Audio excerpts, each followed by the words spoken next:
د قرآن په مقابله کې هل انبیاء و احیان فی قبور هغه د طبقه ثالثینا خدام وردا میزان اعتدال دی دوی فاتا بخبر منکر عنه عن انس فی ان الانبیاء احیان فی قبورهم یصلون دوی دا روایت منکر د میدان نحمد الله به نستعین ونصلي ونسلم على رسوله الكريم اما بعد نمبر 1 منی سے پیش کو تعاد روحه دیوال کی تحریرات حدیث دیوی ثم تعاد فی الروح لو كان على ظاهره خالفه كثير من الاحاديث ذكرنا سابقا كم روایتنا دی نسمة المؤمن طائر تعلق في شجر الجنة حتى يرجع الله في جسده يوم يبعثه دیوی چې دی به صحیح روایت سره تعوذ لازمي کی چې صحیح حدیث کې چې ضرورت تر قیامت پورې دي چې نه راځي دا دې جواب دیواله بار بار باندې پیش کوي پر جواب وشي بتلاړ جمع الانبیاء واحیان مریض وکیده الانبیاء واحیان في قبورهم يصلون اي مولي سيل صحاح 60 وخا دا روایت باسا نمبر 1 لک صبر کا طبقه اولا ثانیه لک صبر کا یار لک صبر لک صبر کا طبقه اولا طبقه ثانی دا روایت نو وخایا طبقه ثالث لک صبر کا یار حال ټیم وترو زچ ته چې زما په ټلن کې خبر کې ما اوس پورې د دې نشم وایا یا ما اوس پورې ویل چې مې حساب ولې محترم دا قران نسته چې دې څلور کتاب دې شپږ کتاب مرو کتابونو نه وایي ثبوت به بل بنوي دا د سکیمه ولې دا حدیث په دغه قران چې په دغه کتاب کې نو یو څه کوي ولې دا خو ورته غلطي کې ځان تر امر وکړي شي دا نه څه دا دا نس پېښ کوم دا چې کله طبقه اولا ثانیه پر عمل نشه اولایس طبقه اولا ثانیه پر روایت کی نشتا دا روایت طبقه ثالثی دا سرفراز خان صفدر دل کا سرور دا طبقه ثالثی روایت نا عمل یا باقی دی باندې استدلال کول د اجماع خلاف دي کمی کړي وړي د قران په مقابله کې هل انبیاء احیان فی قبور هغه د طبقه ثالثینا خدام وردا میزان اعتدال دی دوی فاتا بخبر منکر عنه عن انس فی ان الانبیاء احیان فی قبورهم یصلون دوی دا روایت منکر د میدان اعتدال او نمبر 2 مناسبه ماته ودا دلته چې کوم د صلات خو مستلزم د حرکت نه مراد په مراتب سلور کم یو اخلي بیا هر یو ته کوم هغه کې بیا سلور مراتب نو د ما تویل هر یو بیا 25 مرتبه نه دي تنه مانی زم دا نه صحیح کیږي ولی کدا صحیح شي لکه څنګه کا جنس کې د مرو اومانه جنس صحیح کیږي ټیک دا اومانه دی وای دیم نمبر دا وای چې حضرت اقدس نبی کریم صلی اللہ علیہ وسلم اور سب انبیاء علیہ السلام وفات کے بعد اپنی قبروں میں زندہ ہے ان کو حیات حاصل ہے اور حیات دنیاوی کی مماثل ہے دوی چې حیات دنیاوی دے سوئی دوی حضرات دیوبند کا بھی یہی عقیدہ ہے دا متکلم اسلام الیاس گمن صاحب دوی چې حضرات دیوبند کا بھی یہی عقیدہ ہے اب جو اس مسلک کے خلاف کرے جو دے خلاف کچھ حیات دنیاوی یا مماثل دنیاوی نہ دے اتنی بات یقینی ہے کہ اس کا کابر علماء دیوبند کے مسلک سے کوئی واسطہ نہیں مشر دیوی سر دیوبندی نہیں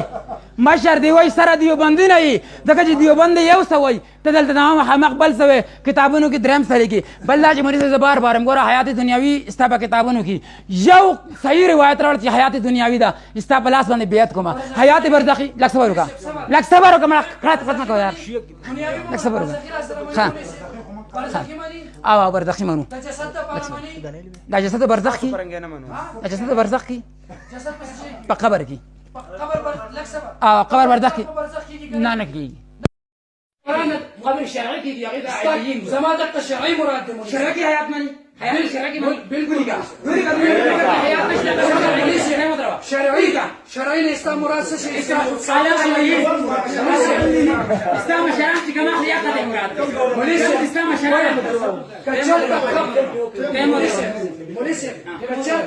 قبرنا الشرعي مراد هذا الأنبياء أحياء في قبورهم كم جدا حديثنا ثابت كي جديد قائلهم كذا قبر تعريفات خود ساختوي دادا سنة ما وتبقى منما كم جو حديث إلا قبل ما ديوان تعريفات خود ساختوي ديوان دي تقريبا ما وظيفة خلوتي وظيفة خروخها وظيفة خري خاطر خايستا حواس خراب شوي دخل تكنان عندي مريمة ده تايم خراب لازم خدلا هاي لما استاذ تقول دا دومره لس منټه کې هغه 5 منټه جواب نه مې زما ته متوجه شي یو دا دی چې دلیل پیش کړي روایت او سند نمبر 2 اثر کتاب نه وي رسالو مثالونه به حدیث نه پیش کړي دا یا سند سره موري شي او دا دلیل نمبر 27 آیتونه ما کې پیش کړي دي کنه آیات نمبر 28 اشمار به ګوره تخید آیات نمبر 28 قیل ادخل الجنه قال یا لیت قومی یعلمون ادھر شهادت واقع ہوئی ادھر سے فوراً حکم ملا بیشت میں داخل ہو جا شهید ته وای چې څنګه شهادت واقع شو فوراً جنت داخل شګه شک دی خو وتا ماشاءالله خبيات دي بس دلیل نمبر 28 دی وای دا د روح المانی حوالی وغیرہ خو ډیر زیات دي یا دې سوچ دلیل نمبر 28 فاذا النفوس ذو وجه سوره تکبیر قال اکرم او ذکر او شعبی تقرن النفوس بازواجها دی وای ذکر چې دا نفسونه پر دي جسمن سره بس کیږي د روحن د پر قیامت باندې او نمبر 4 فدخل محكمي باندې حواله ده فقال قوم قال لا ذلك عند الموت كما دلت عليه الاحاديث يد الشهيد تويل شو وقت مر في سنه قدر شغل تويل شو قيل كل جنه داخل شا كما دلت عليه الاحاديث ذكر جو يعني احاديث دلالت کوي حدیث نه احاديث اوس مدر حدیث ته کنه ده ها دي بس روایت فاما ان كان من المقربين فروح وريحان دا سورۃ واقع ہے دلی سره دا ادریس کا دلیل سے دیگی اس آیت میں فروح میں جو لفظ فا واقع ہوا ہے اس سے بات اس بات پر دلالت کرتا ہے کہ مرنے کے بعد فوراً بعد مقربین پر یہ انعامات شروع ہو جاتے ہیں اور دوسری آیت میں ہے زیادہ تفصیل گئی دیوتا ذکر جس کلا کہ مقربین واقعی پائیں ڈائریکٹ جنت انعامات شروع کی گئی اس طرح دوسری انبیاء کو مقربین کی دی ہوگا نا تدین ہوما جنت کی دی ہوگا نا دین انبیاء کو بس کفر پتہ ور گیا ہاں دے اصل کلام سرفراز خان سب درس سے سبحان اللہ دے لیا دے وہ قرآن کریم صحیح احادیث اور اجماع سے ثابت ہے کہ آسمانوں میں فرشتے ارواح انبیاء آسمانوں میں فرشتے اور ارواح انبیاء حضرت عیسیٰ علیہ السلام جسد انصری کے ساتھ موجود ہے قبر کی مشہد وہی قرآن حدیث نہ احادیث اور اجماع دا خبر ثابت تھا ارواح پہ آسمان کی ملک سے وہی پہ جسم کی پدے نہ کوئی گم استاو بنم بلا مشہد ماشاءاللہ دلیل نمبر برا انه هو يبدئ ويعيد خلينا نحكي كم دنو اذا النفوس ذو جسرة قال ابراهيم والضحاك الشعبي تقولون النفوس بأزواج وذلك عند الباب والنص عليه معنى الروح النص معنى الروح سرعيه خاطينا ما شاء الله سبحان الله سبحان الله زوجت بالابدان زوجت بالابدان ليش ده روحنا نعمت کی سکیگی پیوس کیگی خاطی بسی إذا تعيد بكيم ورمنا ده النصوص الصحيحة قرآنية وحديثية سے حافظ ابن حجر کا قول زیادہ قوی ہے کہ مقر ارواح مومنین علیین ہے سبحان اللہ اب یار تعلیم پہ کم لکھی دے قبر کی نہ دے ساتویں آسمان پر سبحان اللہ ساتویں آسمان پر خبر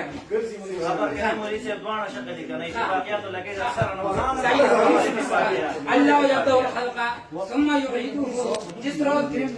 قیامت قائم ہوگی جس میں عیادہ مذکورہ ہونے والا ہے جس روز قیامت قائم ہوگی جس میں عیادہ مذکورہ ہونے والا ہے عیادہ لکی کی رجوع الى حالت الولادہ سنگا یاد روح علی حیات پر دنیا کے دوبارہ تسبق قیامت کی دین اور استقبال آیت دے اللہ یبدأ الخلق ثم يعيد داوشو انه هو يبدئ ويعيد او دقد حوالہ بھی معرف القرآن و بیان القرآن دا هو الذي يبدأ الخلق ثم يعيده یہ تفسیر میں آشان دے انه يبدأ الخلق ثم يعيده ان کتاب الابرار لفی علیین دلتا معرف القرآن لکی علیین نمراش دے علیین دا اوام اسمان دے معرف القرآن لکی علیین دا اوام اسمان چاہے کی دا ارواح شہداء انبیاء مومنین پاکی بات کی ملک سے وہی جسمنوں کی قرآن ہم وہی پا علیین کی حدیث ہم وہی پا علیین کی مفسرین ہم وہی پا علیین کی ملک سے وہی پا قبر کی ملک سے وہی پا قبر کی برید حضرت ابن عزیز خطیر آیتون دا شوئر کا 13 و 20 سوشو 33 و 6 سوشو 39 اوستا حدیث راکوا حدیث راکا نندانی پتہ عائلو باندی دا سڑا والا موڑو مجھ پتہ ہوتا لگی دا قد اختلف في مستقر الارواح ما بين الموت الى قيام الساعة فقيل ارواح المؤمنين في الجنة ده ما كي سوي وقال كاب ارواح المؤمنين في عليين في السماء السابعة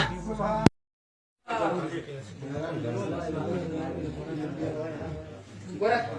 عادن ورزار دلال برد دلال شمال نان بده 300 على وده ان شاء الله ان شاء الله हमारे को اتفاقيات लगे لا هو انا كان هو انا دي كانوا بدأ اللي كانوا بقى بدأ اللي كان كده بدأ اللي كان ما جت وقت كما خبروا لكن تا خبر نه کړی تا خبره چې کوم نه صحیح کې تفصیل دا اتفاق چې په کوم دلایل مش دا اتفاق نه ما سره اتفاق یو بدأ يوجد ما اتفاق ده بل جزء برا اتفاق تم کې بل سره هم دا قوله مشته دي یو دا دې روح د جسد سره تعلق دی مولي سره روح د جسد سره تعلق دی یا په دخول د روح سره دی یا په اتصال سره دی ته تاسو اتصال نه روح بوخه مولي سره دخول روح د علماء دیوبند سینا دخول روح دا په کیفیت دی و مزمن دخول روح كما تعلق بسم الله الرحمن الرحيم ولسه محترم ماتلك متوجه ولسه محترم ولسه فتوی لګي او زموږ په مشرانو پس خبرې کوي ولسه وای تاسو حیات قائل یې په قبر کې ما خو انتظار کوله ما اذا پریک د مولوی صاحب سره اردو رساله جات دا سوره وړي دا ختم شي او بیا به ان شاء الله مولوی صاحب سره به ګورم مولوی صاحب محترم ته کیمرا تاو کا کیمرا ورته تاو کې مولوی صاحب محترم ته مولوی صاحب محترم دی خو ما ته وګور دا نن دی مولوی صاحب محترم دی خو ما ته وګور خیر ما اور می مولوی صاحب دی خو وګور مولوی صاحب هر وګور دا قشنګ دا کتاب دی نصیب تاسو وګورم به نور تم وګور دا کتاب دی مولوی صاحب دی کتاب تو ورته کتاب ته چاله هدايه حق مولوی صاحب محترم ندای حق چې تاسو مولا دی مولوی صاحب دلته سوای مولوی صاحب ورشه دا یوازې زموږ خلک د قبر قایل تاسو موایي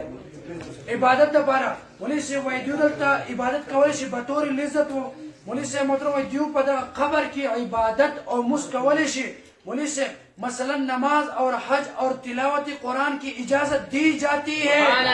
دلیل پیش کړه حواله واړو چې د پوری عبارت کې مولوی صاحب سبق مولوی صاحب محترم نشته چې تا خپل مشر کتاب نه لري مولوی صاحب مخکې لیکي مولوی صاحب صبر چې درته وایم مول پورا بیا وایي حدیث میں ہے کہ نبی صلی اللہ علیہ وسلم فرماتے ہیں کہ میں نے قبر میں حضرت موسیٰ علیہ السلام کو نماز پڑھتے ہوئے دیکھا ندائے حق ستا مولا ستا مولی سے دیکھو گورا مولی سے خیر دی وګور دا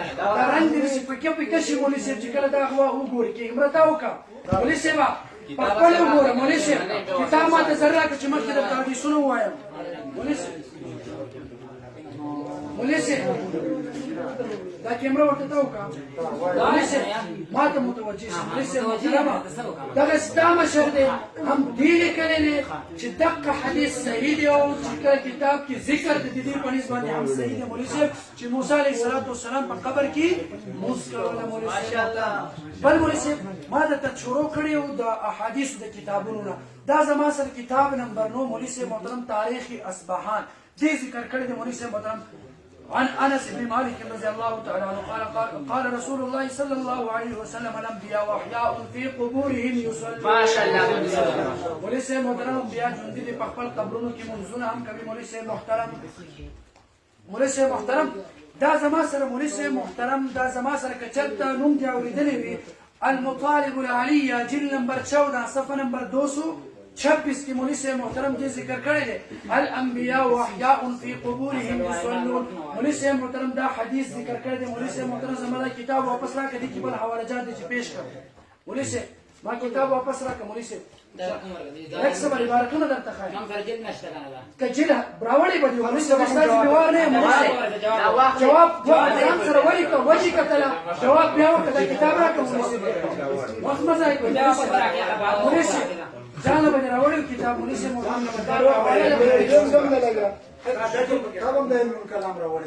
کم مولوی صاحب مولوی صاحب محترم صبر وکړه لږ صبر لږ برداشت کړئ مولوی صاحب لږ دا خو ابتدا دی آگے دیکھو کیا کیا ہوتا ہے مولوی صاحب لږ صبر وکړه مولوی صاحب دا زما سره مولوی صاحب محترم کتاب نمبر 12 الامام مولوی صاحب محترم جلد نمبر 1 صفحه نمبر 493 مولوی صاحب دی سوای الانبیاء واحیاء فی قبورهم یصلون مولوی صاحب محترم الانبیاء واحیاء فی قبورهم قبورهم يصلون مولي سي محترم داسې یو حدیث پیش کړي چې هغې کې صراحتاً د مرګ ذکر وي مولي سي محترم برزخي دا زما سره کتاب نمبر 13 مولي سي محترم نظم المتناصر مولي سي محترم صفحه نمبر 84 دې ذکر کړی دی مولي سي محترم الانبیاء واحیاء فی قبورهم يصلون مولي سي محترم دغه شان دې ذکر کړه مولي سي دغه خو متوجه هم شو مولي سي لږ لږ خیر دې خو مو ګوره دا زما سره کتاب نمبر 15 مولي سي محترم تنبیه الحاجت جلد نمبر 3 صفحه نمبر 304 کې ذکر کړی دی مولي سي محترم دې خوښه مولي سي خیر دې خو خبر کیږي ما اے مولي سي خیر دې کتابونه در باندې ځای شو له خبر کیږي خیر دا هم ماته تصدیق غسل پاپړ مولي سي محترم ماشاءالله مولي سي نور شور وکړ مولي سي ډېر خوند کې چې زه دلته کتابونه د حدیث نه پېښ کوم تا سرخ کته کړی ډېر خوند کې ګپ لګو دا خدا مګر دې کله دا مولي سي کله چې چوپ لکه مولي سي محترم کله چې تا اردو رساله پېښ کول کنه او ما دې خاموشي اختیار کړې او ما دغه